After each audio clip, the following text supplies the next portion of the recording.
Hai Mam, hai semuanya. Assalamualaikum warahmatullahi wabarakatuh. Kembali lagi aku bisa share kegiatan aku sebagai berumah tangga. Kali ini aku mau bikin kue buat lebaran. Pertama-tama aku gulung-gulung dulu ini si selai nanasnya. Aku beli kemarin karena sekarang udah ada yang jual ya selai nanas itu satu bungkus itu harganya 8.000. Jadi praktis banget, gak usah kocek-kocek. Lanjut aku mau bikin adonannya dulu. Gimana nih teman-teman, udah pada bikin kue lebaran atau pada beli aja? Kalau aku budgetku ini bikin kue lebaran cuman 120.000 ya teman-teman. Aku beli 2 kilo ya tepung terigu sama mentega itu 1 kilo dan serba-serbinya itu dijumlah semuanya 120.000. Ini dapat banyak toples ya, jadi buat aku mendingan bikin aja daripada beli, karena kalau misalnya pengen dapat kue kering, kue lebaran yang enak itu harus satu toples itu paling murah itu 50.000 ya teman-teman. Ini tepung terigunya aku ayak dulu ya, dan ini aku bikin 1 kilo dulu ya. Jadi aku bikin kue lebaran itu 2 hari ya, jadi aku disatuin aja di satu video. Nah ini pertama aku mau bikin adonannya, dan untuk satu adonan itu bisa beberapa jenis kue kering gitu. Kalau misalnya punya teman-teman punya oven tangkring itu manfaat banget ya. Biasanya aku bikin kue bolu, tapi untuk lebaran kali ini aku mau bikin kue kering ya.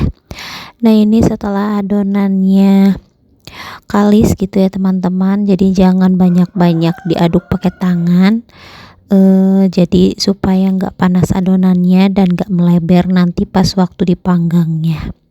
Dan ini setelah aku cek ternyata udah pas untuk dibentuk ya. Dan ini aku bentuk ala kadarnya aja, karena kemarin pas waktu aku mau beli sendok takar itu nggak ada di tokonya, jadi aku pakai sendok biasa aja. Jadi ukurannya itu nggak sama ya teman-teman. Kalau misalnya ditimbang satu persatu itu mungkin bakalan lama banget. Jadi ya udah pakai insting aja, jadi nggak usah sama-sama banget. Dan ini kita mau masukin si nanasnya. Biasanya aku tonton kemarin itu bikin selai nanas sendiri ya teman-teman, tapi karena sekarang udah ada yang jual, jadi mendingan beli aja, karena kalau misalnya bikin sendiri biasanya agak sedikit encer. Dan ini aku oles pakai pewarna seadanya di rumah ya, karena di rumah ada pewarna oranye. Yang bagusnya itu pakai pewarna kuning telur, tapi karena nggak ada ya udah yang ada aja. Ini diolesnya setelah dipanggang ya teman-teman, udah setengah mateng aku keluarin kemudian dioles-oles. Baru tahun ini ya aku bikin kue kering. Untuk tahun kemarin keburu si ade sakit, dan untuk sekarang aku nggak langsung bikin beberapa kilo, tapi 1 kilo aja itu udah capek banget, karena dimulai dari jam 7 pagi itu selesai jam setengah 11 ya, karena itu lama dimanggangnya. Karena ini nggak boleh manggang api terlalu besar, dan kalau misalnya kebesaran itu emang cepat, tapi itu bakalan gosong dan dalamnya belum mateng. Jadi ya ini apinya kecil aja. Nah ini hasilnya udah selesai, montok-montok ya kalau bikinan sendiri mah, dan isiannya juga melimpah karena itu sesuai selera. Kalau misalnya bikin sendiri itu menteganya bisa dicampur sama butter atau sejenisnya ya, yang bikin kue makin lumer di mulut gitu. Nah ini sudah selesai, lanjut aku mau bikin kue kering yang selanjutnya.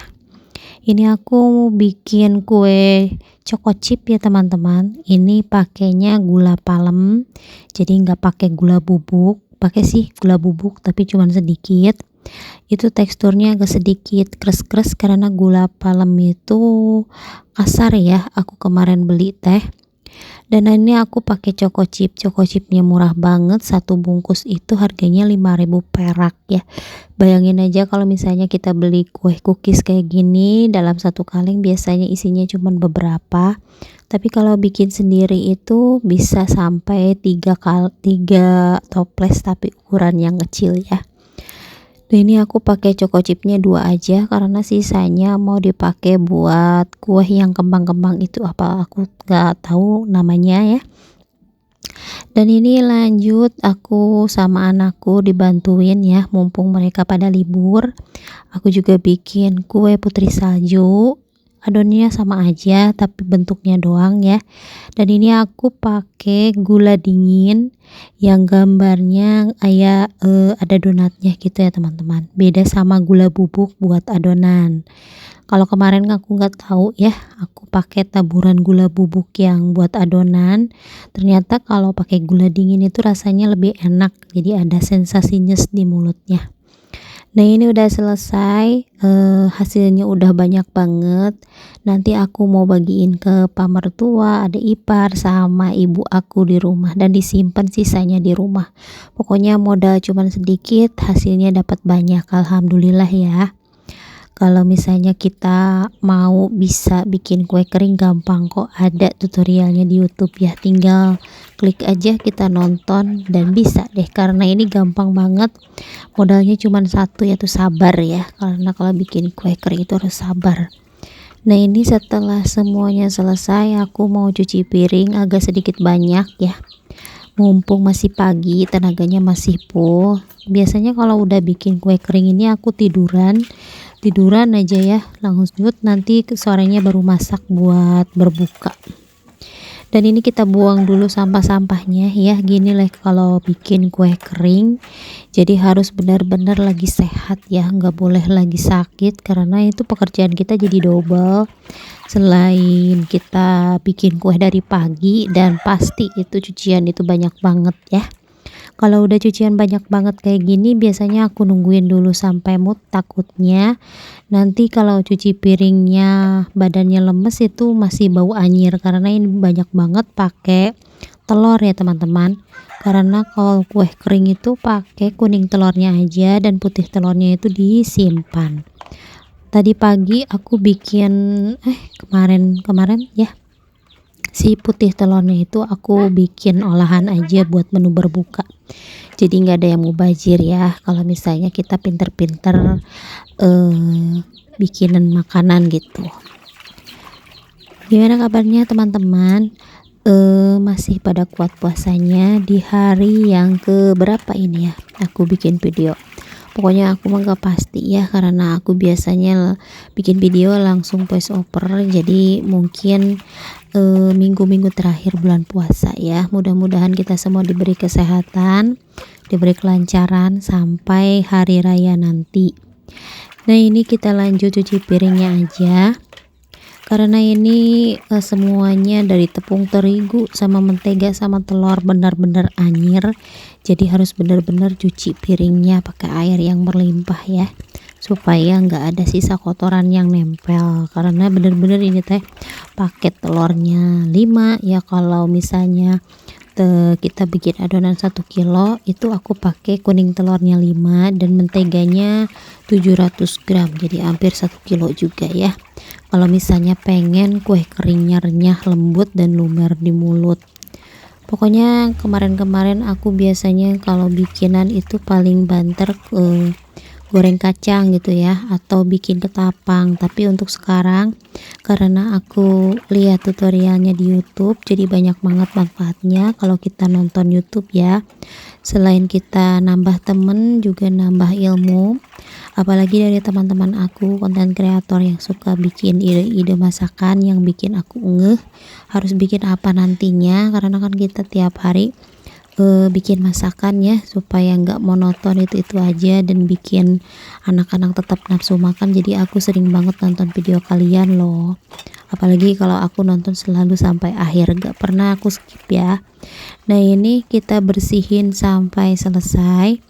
Untuk toples aku nggak cuci ya, karena kemarin toplesnya itu pada pecah, mungkin karena terlalu murah gitu, jadi nggak jadi nggak apa tuh, nggak awet gitu ya teman-teman. Jadi harus kalau misalnya agak sedikit mahal mungkin bakalan awet, tapi kalau karena kita belinya yang murah jadi cepet banget pecah ya. Dan ini sih loyang-loyangnya ini udah pada jelek ya teman-teman, karena udah lama banget aku nggak beli loyang yang bagian bawahnya ini, dan itu bagian belakangnya itu udah pada soeh ya, tapi ini masih manfaat.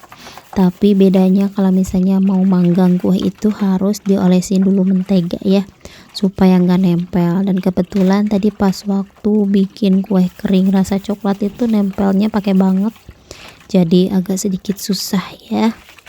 Untuk teman-teman yang pakai oven listrik mungkin nggak usah nggak usah diolesin bagian bawahnya, karena mungkin udah ada anti lengketnya.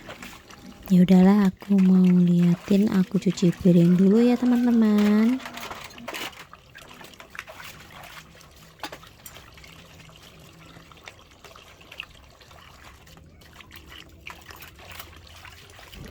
Untungnya untuk akhir puasa ini aku diberi kesehatan ya, karena biasanya pekerjaan ibu rumah tangga itu numpuk pas waktu akhir bulan puasa ya, entah kita ke pasar beli buat persiapan lebaran atau kita bikin makanan ya agak sedikit banyak, karena kan semua teteh-teteh itu pulangnya ke tempat aku, jadi otomatis kalau misalnya di tempat aku pasti harus masak agak banyak karena semua tamunya datang ke rumah ya. Dan akunya juga mau berangkat pulang ke rumah mertua ya, jadi harus benar-benar sehat semuanya.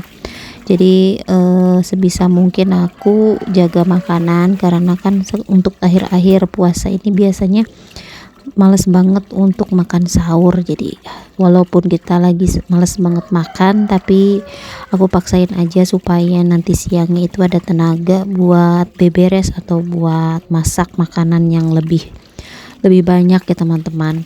Karena kan kalau misalnya lebaran itu otomatis pekerjaan kita jadi double gitu.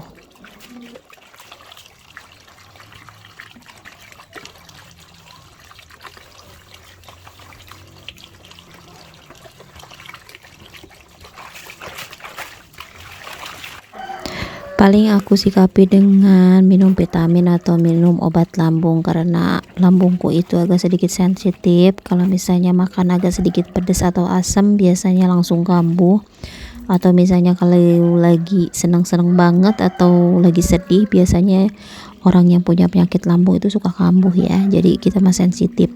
Kalau misalnya kita diberi rasa senang atau apa jangan berlebihan, takutnya itu ngaruh ke lambung ya. Jadi aku mah orangnya harus biasa aja gitu, nggak terlalu kebawa kebaper gitu. Tapi untuk cewek kayak kita ya, ibu rumah tangga pasti baperan, dan biasanya aku atasi dengan minum obat lambung setelah sahur supaya nggak bakalan itu ya perutnya sakit gitu. Nah ini udah selesai cuci piringnya. Lumayan agak banyak dan agak sedikit pegel, jadi alhamdulillah lah udah beres. Makasih udah nonton video aku. Wassalamualaikum warahmatullahi wabarakatuh.